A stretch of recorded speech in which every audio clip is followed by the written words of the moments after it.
Good morning students. बेटा हमारा cell cycle and cell division में हम सेल साइकिल कर रहे हैं।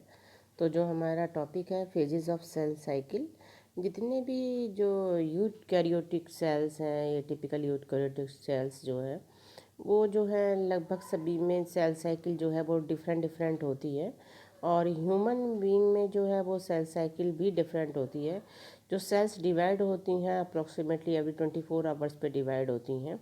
तो ड्यूरेशन जो सेल साइकिल का है वो वेरी करता है। किसी में सेकंड्स का होता है, किसी में जो होता है मिनट्स का होता है। जैसे कि हम सेल साइकिल जैसे हम देखें तो किसी 90 मिनट का होता है, ओनली अबाउट 90 मिनट। तो सेल साइकिल जो है वो अलग अलग ऑर्गेनिज्म में अलग अलग टाइम पीरियड लेता है। इसी तरीके से जो से कि इस सेल साइकिल को हम डिवाइड करते हैं 2 फेजेस के अंदर।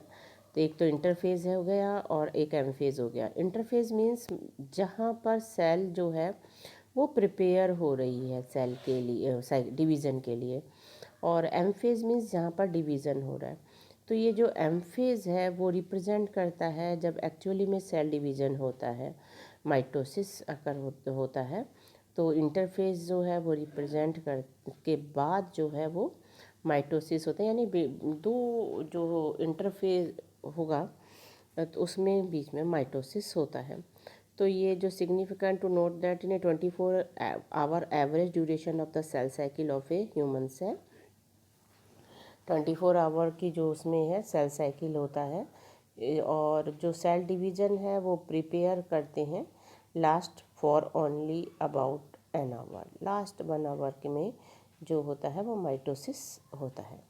सेल डिवीज़न के लिए जो है प्रॉपर अब तैयार है, प्रॉपर जो है डिवीज़न होगा। जो इंटरफेस होता है last more than 95% of the duration of the cycle. तो मतलब जो एम फेज़ है उसमें 5% में होता है, बाकी 95% जो है इंटरफेस टाइम लेता है। तो ये जो एम फेज़ है वो स्टार्ट होता है विद द न्यूक्लियर डिवीज़न। साथ में न्यूक्लियर डिवीज़न होता है corresponding to the separation of the daughter chromosome, जिसे हम की कैरियोकाइनेसिस कहते हैं। जो डॉटर क्रोमोसोम होते हैं वो सेपरेट होते हैं and usually and with the division of the cytoplasm, जैसे कि हम साइटोकाइनेसिस कहते हैं, जहाँ पे साइटोप्लाज्म में डिवाइड होकर दो जो है डॉटर सेल बनाता है।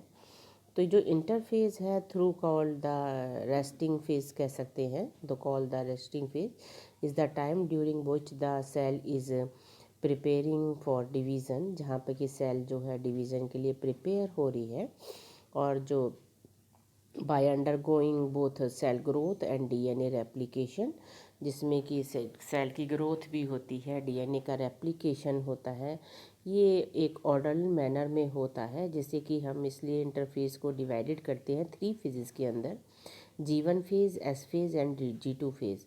तो G1 gap 1, S phase synthesis phase, G2 gap 2। ये फेजेस हैं, 3 फेजेस जो इंटरफेस के अंदर आते हैं। G1 फेज जो है correspond to the interval between mitosis and initiation of DNA replication. जीएनए फेज़ क्या है, G1 फेज़ क्या होता है, माइटोसिस के बाद होता है। और जो डीएनए के रेप्लिकेशन का टाइम है उसके बीच में होता है। और इस फेज़ के अंदर है मेटाबॉलिक एक्टिविटी जो होती हैं वो होती हैं, मेटाबॉलिकली ये एक्टिव होता है और कंटिन्यूसली ग्रो करता है। बट इसमें डीएनए का रेप्लिकेशन नहीं होता, तो ये जो है हमारा